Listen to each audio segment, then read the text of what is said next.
तो आज की वीडियो में हम बात करने वाले नारुतो की फाइनल फॉर्म वेरिएंट मोड पर। और मैं इसे फाइनल फॉर्म इसलिए बोल रहा हूँ क्योंकि आप लोगों ने इशिकी, ओत्सुकी और नारुतो की फाइट तो देखी होगी। इशिकी अभी तक का सबसे पावरफुल विलन है नारुतो यूनिवर्स में। हाँ, ये मोमोशिकी और कागुया से भी पावरफुल है। नारुतो की न्यू फॉर्म सिमिलर है न्यूक्लियर फ्यूजन की तरह, जो कि हमें कुरामा ने एक्सप्लेन किया है। जब टू एटम हीटअप होकर एक दूसरे में टकराते हैं तो एक न्यू हेवी एटम क्रिएट करते हैं। जैसे बोरुतो चैप्टर 52 में नारुतो ने फर्स्ट टाइम वेरिएंट मोड का यूज किया था, जिसमें नारुतो का चाक्रा इंक्रीज कर नारुतो को और पावरफुल बना दिया था। और नारुतो की न्यू फॉर्म इतनी पावरफुल होती कि सास्की भी देख के बिलीव नहीं करता।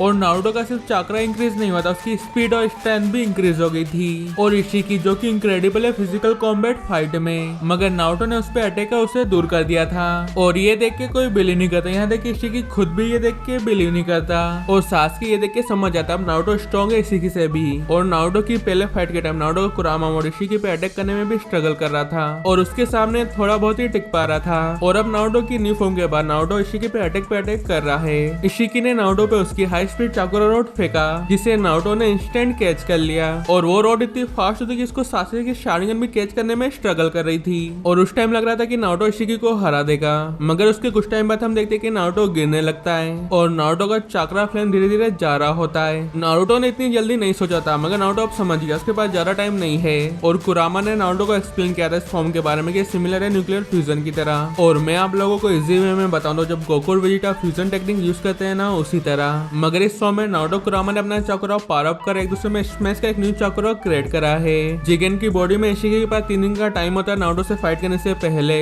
मगर अब उसके पास 20 आवर्स का टाइम होता है कवाकी की बॉडी में जाने के लिए। और ये बात कुरामा को पता होती है कि इशिकी के पास टाइम बहुत कम है और बैरियर मोड इशिकी को काउंटर करने में बहुत ही सही होगा। और बैरियर मोड यूज करने से लाइफ स्पैन कम होती है और नारुतो इससे मर भी सकता है। और बैरियर मोड का एडवांटेज भी है कि सामने वाले की लाइफ भी कम कर सकता है। जो भी इसके कांटेक्ट में होगा उसकी लाइफ स्पैन कम होने लगेगी। और इसकी वजह से कुरामा नारुतो को सजेस्ट करता है कि इशिकी को टेक डाउन करने का ना सोचे, से उसको स्ट्राइक देने का ट्राई करे, क्योंकि नारुतो इशिकी पे जितना हिट करेगा उसकी लाइफ स्पैन उतना कम होगी। और कुरामा का आइडिया एक रेस की तरह था कि पहले कौन मरता है। और इशिकी को भी पता चल जाता है कि नारुतो उसको जितना हिट कर रहा है उसकी लाइफ स्पैन उतना कम हो रही है, क्योंकि इशिकी की लाइफ स्पैन बहुत शॉर्ट होती है, तो बैरियर मोड को काउंटर करने के लिए परफेक्ट है। मगर जब तक इशिकी को पता चलता है कि नारुतो के हिट करने से उसकी लाइफ स्पैन कम हो रही है, नारुतो ने इतना हिट कर दिया उसके बाद सिर्फ 10 मिनट से कम का टाइम बचा होता है। फिर हम देखते हैं जब इशिकी ने नारुतो की गर्दन पकड़ा होता है, उसने सेंस कर लिया होता है कि कवाकी कहां पर है। और ऐसा इसलिए क्योंकि जो कवाकी के पास साइंटिफिक आर्म था वो नारुतो के चाकुरा से चल रहा था। फिर इशिकी कवाकी को बैटलफील्ड पे टेलीपोर्ट कर लेता है।